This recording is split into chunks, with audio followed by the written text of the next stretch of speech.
Morning there, had a technical issue just to start. The camera was facing the wrong way. That's great. Anyway, and you'd think after we're really starting to get used to all this and what's going on, getting a bit more confident. Still learning. So anyway, great to be here again this morning. I have been spending quite a lot of time in the garden the last couple of weeks, especially we've all been self-isolating, as we know, and I'm quite fortunate, got quite a large garden, so I'm able to spend some time out there. Especially we've had some really nice weather. Last week I went out with my actually I had to borrow a lawnmower. Typically at this time my lawnmower decided to go kaput, and when you really need it, these things happen, don't they? And I went out anyway last week, and I was able to cut some of my grass. There's actually this part of the lawn. There's this path down it, and it's a bit indented, and the grass isn't really growing there.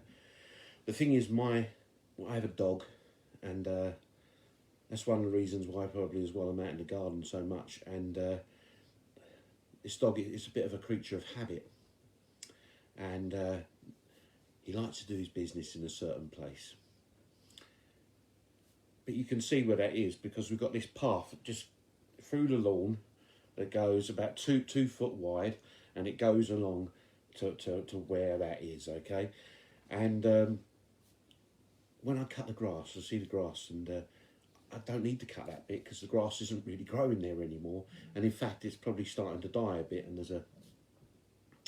there's a bit of sort of mud, there's sort of condensed soil, it's indented. So you know what, I think I need to start making a new path with the dog. Maybe we need to go somewhere else in the garden, because otherwise where we continue to go, it's just going to die. In the Old Testament, God says in the book of Isaiah, he says, I am making all things new. Right now, we're coming to a place in our lives where a lot of our habits have stopped. A lot of our daily routines and rituals have been interrupted. I know that this current situation may be continuing for a while. So I do believe that now we can start looking at doing maybe a new thing, looking at a new path. I read recently in this, there's a book I'm reading at the moment by a guy called Mark Sayers, called Reappearing Church. Quite prophetic in nature. He's seen a lot of these things are happening, coming, and he said this. He said, "We will not experience renewal by following the same patterns of life and ministry that are not delivering renewal." If I was to take that a step further, I quote Einstein when he said, "Insanity, doing the same thing over and over again and expecting different results." Now, I've just quantified that, and what Einstein said isn't true in every situation. If we took prayer, for instance, that's something we persevere with and we continue with because we want to see results. But if we look at our lives now, where our lives are maybe everything has been stopped, and we have a chance now to look and see, is there something new that we can be doing in our lives? Is there opportunity for change?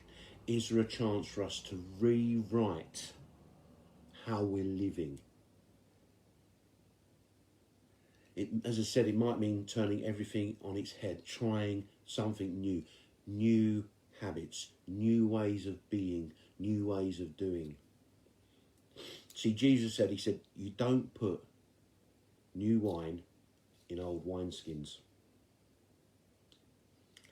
In the time ahead of us, what can we do that's new?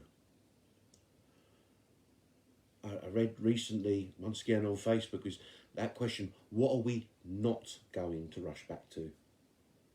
Because now's the time. Now's the time when we can sit and say, what can I stop doing? What can I change? What is God saying to us in this? Let us spend time asking him. You know, it's like me with the dog in the garden. Where's that new path that we want to walk in this season? Where's the new direction? Where's the new thing? We're going to pray.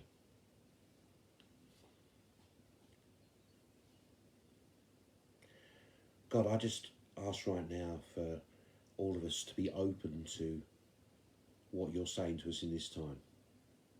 God, that you can do a new thing in us, in our lives.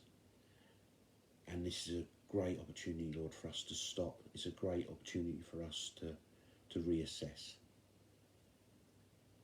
Just pray we'll be open to that, and we'll see that as a time of strength, not a time of weakness. Give us the courage to make big decisions. Amen.